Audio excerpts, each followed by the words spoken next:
All right, Walker, a couple days of practice before heading out on this, 14-day long road trip. You guys had sort of a fun one yesterday with the 3-on-3 tournament. How nice that just to have some practice, some downtime, but also some time to have a little fun with the guys as well. Yeah, it's a nice switch up from your regular week to week practice. So um, it was competitive and it was pretty fun. So yeah, it was a nice little switch up. How good is that too, just to have that competitiveness between the guys too? Obviously, it shows on the ice when you guys are competitive, but when you have it in between the players and stuff like that, that must add a little bit of fun to the competitiveness as well. Yeah, just pushing each other. I think you'd say we got better out there with how hard guys were working and some bragging rights for the winning team. Going back to the games against Abbotsford, what sort of switched in that second game for you guys? Not necessarily saying you guys played bad in that first game. There were lots of bright spots for sure, but I guess what sort of adjustments did you guys make to split that series with Abby?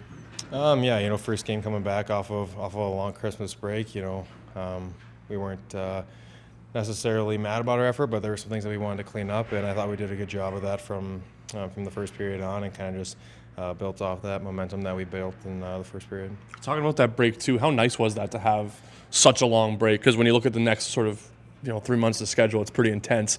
How important is that sort of going to be to have you guys sort of rested and recharged for what should be a pretty intense couple of weeks and months here for the rest of the schedule? Yeah, I think it'll pay dividends huge in this second half, and especially the road trips coming up.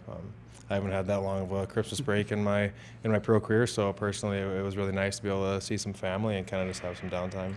Back to that Abbotsford game, Mason Shaw comes back into the lineup after representing Canada in the Spengler, scores in his first game.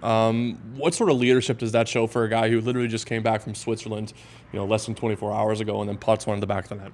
Yeah, we were all kind of wondering if he'd be playing, but if you know Shazi, there was really no doubt that he's gonna be playing, and it was like he really didn't miss a beat, and like you said, a lot of travel, ice sheet size being different. He came back, didn't miss a beat, so yeah, it was good to have him back. And then getting set for this long road trip, what do you guys need to do to continue the sort of success that you found in that game against Abbotsford?